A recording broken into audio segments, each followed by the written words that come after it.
The 4 decades of ideological confrontation between the democratic West, led by the United States, and the communist bloc, led by the Soviet Union, was an era of tension and proxy wars when the threat of nuclear annihilation loomed large over humanity. Behind every move of the superpowers were unseen forces at work. Plots and counterplots, deception and secrecy were all aimed at outwitting and outmaneuvering the enemy. It was a shadowy, conspiratorial world that unsurprisingly left us with a legacy of unsolved riddles. This list looks at 10 of the most intriguing puzzles left behind by the Cold War. 10. Shot down over the Baltic. On April 8, 1950, the NATO air base at Copenhagen reported that a US PB-4Y-2 privateer reconnaissance aircraft with 10 men on board had gone missing. 3 days later, the Soviets revealed that they had shot down a plane that attempted to intrude into Soviet airspace. The US insisted that the Turbulent Turtle, as the plane was called, was on a routine flight from West Germany to Denmark. In 1975, it was belatedly admitted that the plane was on a special electronic search project mission for Soviet radar stations. That much was cleared up, but the fate of the crew remains a mystery. The official position of the USSR was no one survived the crash over the Baltic Sea, 15 miles from the Latvian coast. The recovery of the plane's intact lifeboats, however, indicated a soft landing and the possibility of survivors. The men were well drilled in such situations. In 1956, a State Department document referred to former detainees who had conversed with, seen, or heard reports concerning United States military aviators in the Gulag. A former Lithuanian inmate in a Soviet prison claimed he spoke with an American intelligence officer being held there named Robert. Was this Lieutenant Robert Reynolds one of the crew? The increasing number of similar reports prompted the military to reopen the case. The Soviets would not budge from their position that no one survived the crash. The US maintains that the airmen were captured and imprisoned in the Gulag until their deaths. The uncertainty remains. 9. The Stalin Note. Was he bluffing or wasn't he? Historians are still debating Soviet dictator Joseph Stalin's intentions when he sent a curious handwritten note to Western leaders proposing in 1952 the reunification of East and West Germany. The future of Germany was of paramount concern to the Western Allies and the Soviets, as it had the potential to shape the balance of power in post-war Europe. The Soviets saw a divided Germany as a buffer against Western influence. Stalin's letter calling for a unified but neutral Germany was therefore a bolt from the blue. The Allies tried to make sense of it, and the debate began. Stalin's true intent mystified them. Some saw it as a golden opportunity, but more suspicious leaders cautioned that it might just be a clever ploy. Was Stalin simply buying time to prepare the Soviet Union for a conflict with the West? Was the note designed to sow disagreements among the democracies? It might all be part of a deeper plan for ultimate Soviet hegemony in Europe. On the other hand, it might be a genuine offer to de-escalate tensions. We might never know. Those who were cynical about Stalin's intentions won out and rejected the offer. What if the West had accepted? A united Germany would not have waited until 1989. There would have been no war. Europe and the world would have been much more stable. But would a neutral, powerful Germany have threatened the peace once again? Or would it have been a key player in Europe's recovery and progress? The intriguing what-ifs abound, and historians will likely debate the Stalin Note for a long time.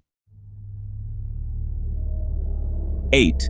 The disappearance of Paul Whipkey. By all accounts, First Lieutenant Paul Byron Whipkey was a model soldier, intelligent, brave, and disciplined. So when the 26-year-old told his friends at Fort Ord, California on July 10, 1958, that he was going to town to get a drink, no one suspected that would be the last they would ever see of him. Whipkey never returned. 5 weeks later, his car was found in a desolate area of Death Valley, 400 miles from Fort Ord. It was in perfect condition and had Whipkey's suitcase, dog tags, and personal belongings. His bank account remained untouched since he disappeared.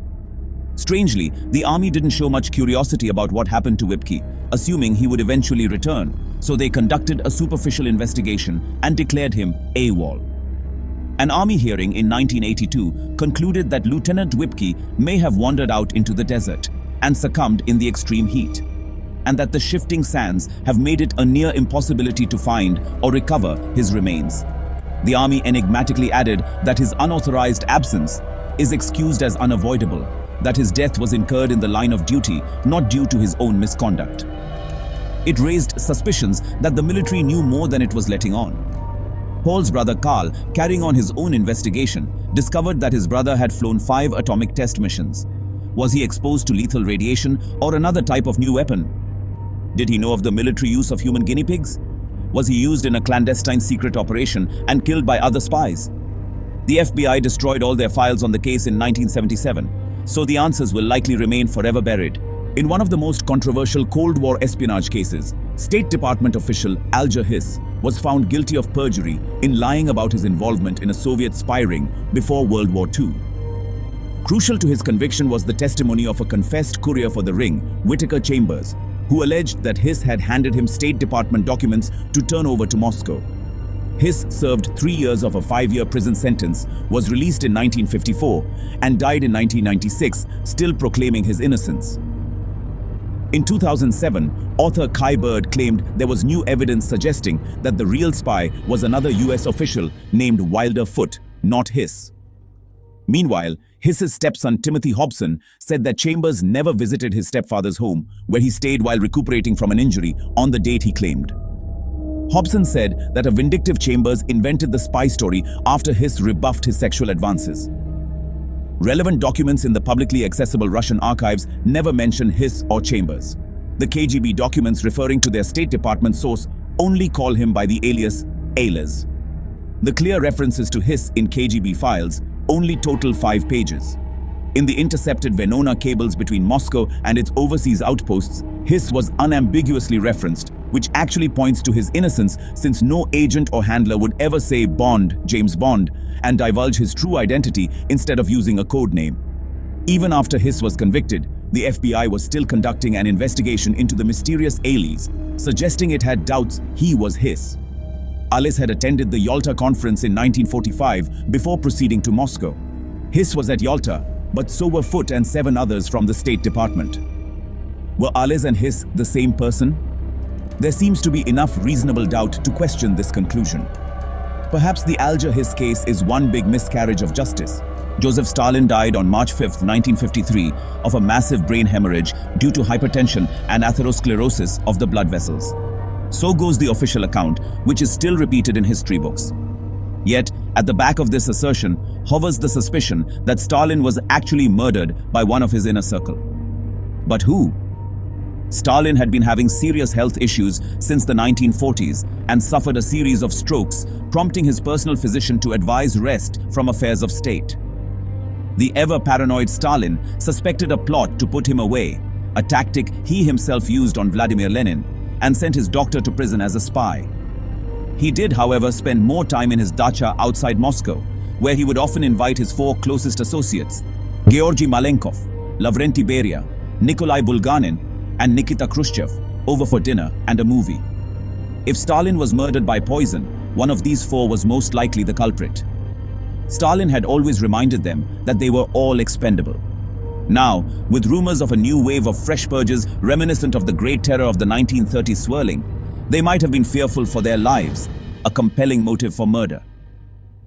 On the night of February 28th, all 4 suspects had the usual dinner with Stalin. At 10:30 p.m. the next night, Stalin was discovered unconscious in his room, where he had closeted himself all day. Summoned to the dacha, the Big Four delayed calling a doctor until 7 a.m. the next day, with Beria even advising not to panic as Stalin was merely asleep. Was the delay deliberate on their part to hasten their boss's end? Of them all, Beria is the strongest suspect. He was in immediate danger of being purged. He picked the doctors who tried in vain to revive Stalin and told them what to write on the medical records. The day after, he dismissed all of Stalin's bodyguards, 2 of whom later committed suicide, at least according to the official version. Beria also removed all papers, even the furniture and dishes, from the dacha. Most damning of all, he had allegedly whispered to Foreign Minister Vyacheslav Molotov, "It was I who saved you all from Stalin." But without documentation or solid evidence, all we will ever have is speculation on the guilt or innocence of Lavrenti Beria. By the way, if there's any topic in this video that catches your eye, just comment down below and let me know if you want me to make a separate video on it. I'd love to hear your thoughts. Shortly after midnight, on September 17th to 18th, 1961, a chartered plane carrying UN Secretary General Dag Hammarskjold crashed near Ndola, northern Rhodesia, now Zambia, killing 14 of the 15 people on board, including Hammarskjold. The lone survivor succumbed a few days later. Hammarskjold was en route to negotiate peace between the newly independent Congo and secessionists of the breakaway Katanga region. An initial inquiry blamed the crash on pilot error, but disturbing eyewitness accounts of another plane firing upon Hammarskjold's SEBDY could not be dismissed. Early on, it was suspected that the crash was not an accident. Before he died, the only survivor told of seeing sparks in the sky before the crash. Former President Harry Truman cryptically remarked that the Secretary General was on the point of getting something done when they killed him. But who were they? There is no shortage of suspects who didn't want Katanga reunited with Congo. Congo was aligned with the Soviets, and it was in the interests of European mining firms to keep mineral-rich Katanga separate to safeguard their concessions. The KGB, CIA, and the British MI6 were all actively looking after their own interests in the region. Conspiracy theories and rumors abounded. Armed men in combat fatigues were reportedly seen scouring the crash site before authorities arrived. Hammarskjold's body allegedly had bullet wounds. A bomb had reputedly been smuggled on board the plane. A CIA report pointed a finger at the KGB. A Belgian pilot said he accidentally hit the plane as he fired warning shots to divert it from Ndola. It was also suggested that Hammarskjold was killed by the Soviets for a reason unrelated to the Congo: his opposition to their plan for a three-man executive council to run the UN Secretariat. In the face of such conflicting claims, it may be a long time before the families of the victims see closure. Hundreds of books have been written on the assassination of John F. Kennedy, a dizzying compendium of conspiracy theories, enigmas, and speculations ranging from the logically possible to the insanely wild. One of the mysteries surrounds the assassin himself, Lee Harvey Oswald, and his links to the KGB. It is well known that Oswald, a former Marine, defected to Russia in 1959. Academic researcher Edward J. Epstein amassed credible circumstantial evidence of Oswald's work for the Soviets. Even as a Marine stationed in Japan, Oswald frequented the expensive Queen Bee nightclub in Tokyo, known as a hangout of intelligence agents. His fellow soldiers couldn't explain how Oswald could afford $100 a night dates at the Queen Bee with his Marine salary. Epstein claims that while in the USSR, Oswald divulged his knowledge as a radar controller of the U-2 spy plane to the Soviets, which later enabled them to shoot down Francis Gary Powers in 1960. The KGB helped Oswald prepare a false diary of his Russian sojourn to convince American intelligence that Oswald's motives for returning to the US were credible. Did Oswald remain a spy upon his return? Epstein is less persuasive here. Before Dallas, Oswald was in Mexico City to meet a KGB official in charge of espionage and assassinations. But was the KGB behind Kennedy's murder?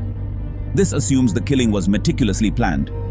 Yet Oswald found a job at the Texas Book Depository by chance, long before it was known that the presidential motorcade would pass by. Oswald simply saw the opportunity and took it. Not only the KGB, but also the CIA is suspected of using Oswald. JFK expert Jefferson Morley claims that Oswald was involved in a secret operation by the CIA 3 months before the assassination. It was aimed at infiltrating US supporters of Cuban leader Fidel Castro and perhaps creating a pretext for a US invasion of Cuba. It may be a long time before we can unravel these tangled links between the KGB, CIA, and Lee Harvey Oswald, if ever. One of the reasons the KGB's involvement in the Kennedy assassination is dismissed is the allegations made by former KGB officer Yuri Nosenko, whose defection in February 1964 made him an important asset. He turned out to be the one who considered Oswald's asylum application but rejected him for being too unstable. Nosenko's credibility was enhanced by accurate information he shared about other intelligence agents compromised by the KGB, in the estimation of the FBI at least. Nosenko was suspicious of the CIA. However, the FBI's J. Edgar Hoover also had a prized informant called Fedora, whose statements corroborated Nosenko's. Hoover could not bring himself to admit that Nosenko may be a double agent because that would make Fedora a plant too. But another KGB defector, Anatoly Golitsyn, had warned that Western intelligence agencies were crawling with moles and that every KGB defector was a plant. Of Nosenko, he told the CIA, "This is the one I warned you about. This is the man who has come to discredit me." Nosenko was placed in solitary confinement for 5 years and subjected to hostile interrogation, but he didn't break. He was released in 1969 and finally exonerated in 1978. But former CIA chief of counterintelligence Tenant Bagley wasn't satisfied. He drew up a report listing all the inconsistencies and false claims Nosenko made about his life, career, and espionage operations.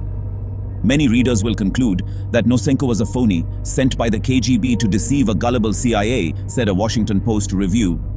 If Nosenko was a plant, was he lying about rejecting Oswald? Was the KGB actually involved in Dallas?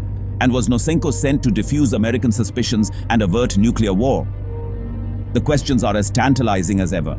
In February 1968, a formidable nuclear-armed submarine of the Soviet Pacific Fleet, the K-129, left its base in Kamchatka on a mission ostensibly to gather intelligence on American listening posts in the Pacific. She was supposed to transmit news to Moscow of her arrival at the midpoint of her journey, but the transmission never came. The Soviets scrambled to find the missing submarine, but came up with nothing.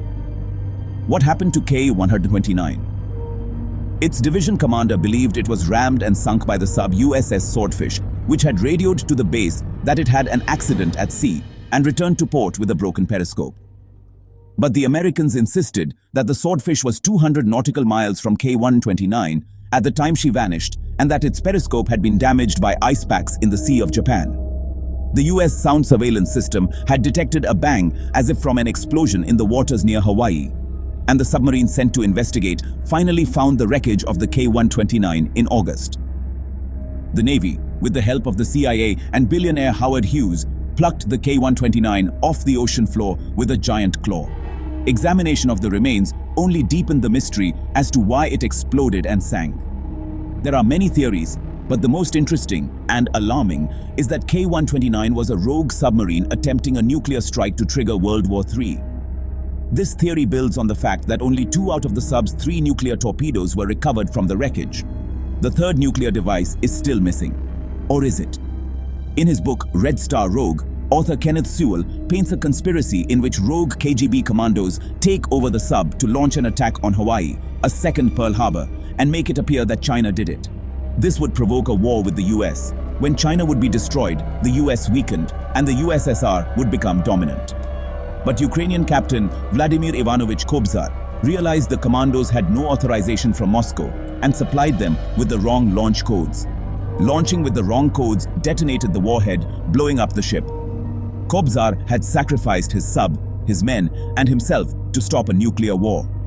Few accept this rather far-fetched theory, but in the cat-and-mouse maneuvering of the Cold War, who knows? It is only a reminder that the world might have been close to Armageddon many times in that era of confrontation, and we were unaware of it. On November 29, 1970, a man and his 2 daughters, on a hike in the Isdalen, Ice Valley, area of Norway, stumbled upon the charred remains of a young woman on the rocky ground. She was burnt beyond recognition, and items that appeared to belong to her, jewelry, pieces of clothing, purse, scraps of paper, were arranged around her in a ceremonial fashion. Anything that might have helped identify her was missing. She was dubbed the Isdal Woman, and to this day, her identity remains a mystery. Police were also unable to explain the circumstances surrounding her death despite an abundance of clues. Many have interpreted those clues and come up with different theories, and one that has a certain degree of probability is that the Isdal Woman was a spy. In the atmosphere of the Cold War, it was a likely scenario, and many clues do have a smell of cloak and dagger about them. The woman had traveled all over Norway using 8 fake passports and stayed at multiple hotels, registering under different aliases. Often, she would change rooms, kept to herself, and seemed to be on guard against something or someone. In her possession were several wigs and what appeared to be a coded logbook of places she had visited. The composite sketches reconstructing the woman sent out by the police were recognized by a fisherman who said he saw her at Stavanger during the exercises of the Naval Squadron and top-secret trials of the Penguin missile at the Ulsnes Naval Base. Coincidence? Shortly after, in December, police suddenly announced the case was closed, saying the woman had committed suicide. Many didn't buy it and speculated that the intelligence community wanted the case hushed up due to its wider implications. Wow, you guys have made it till the end of the video. And remember, according to YouTube, the best way to help the channel in the algorithm is to watch another one of my videos right after this one. So go ahead and check it out. Thanks for sticking around. See you soon. Until then, peace.